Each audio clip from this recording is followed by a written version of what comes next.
kama nilivyokuambia. Itakuwa baba na utakuwa mama.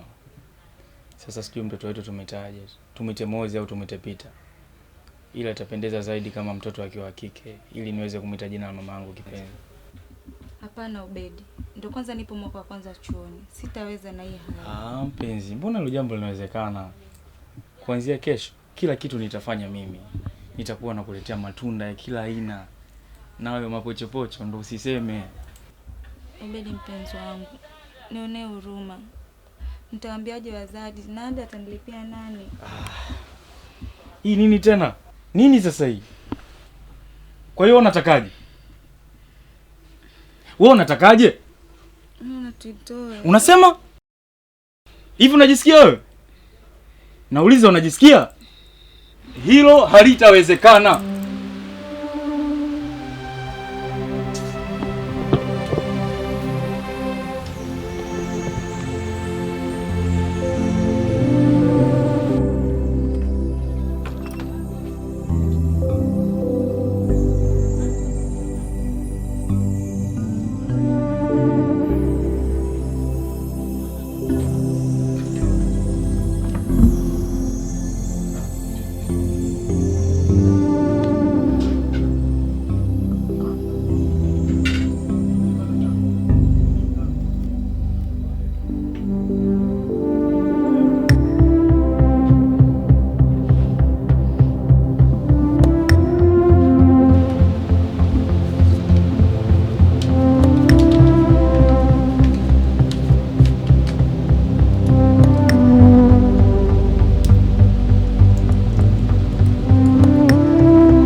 Riziki! Riziki! Fungua basi. Waliziki.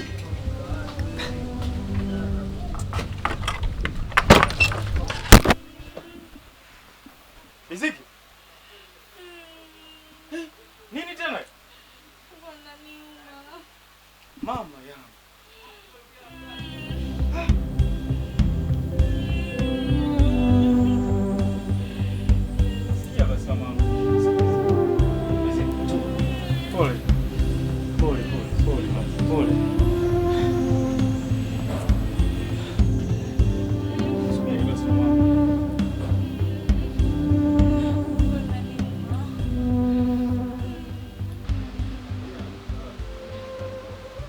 Halo.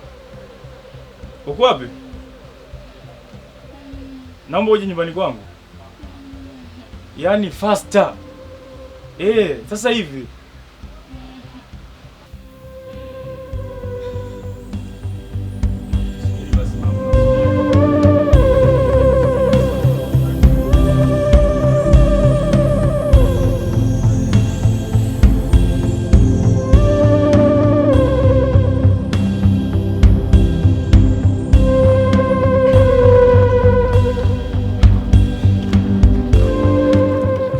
Unajisikiaje sasa? Niko sawa. Vipi tukatafute kajunia kingine? Wewe umeanza utaniona ngo. Natania bibi wangu. Si umemsikia mtu wa huduma pale alivyosema? Ni lazima kufuata njia sahihi za uzazi wa mpango. Hatimaye umekuwa muelewa. Ni muhimu kujipanga kabla ya kuamua kuwa na mtoto. Ndio. Nitakuwa baba kwa wakati sahihi.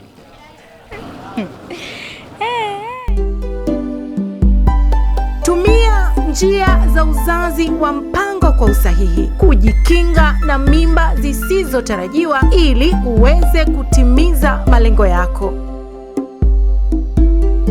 Ujumbe huu unaletwa kwako na Wizara ya Afya kwa kushirikiana na Umati Tanzania na kufadhiliwa na Gatmacha Institute.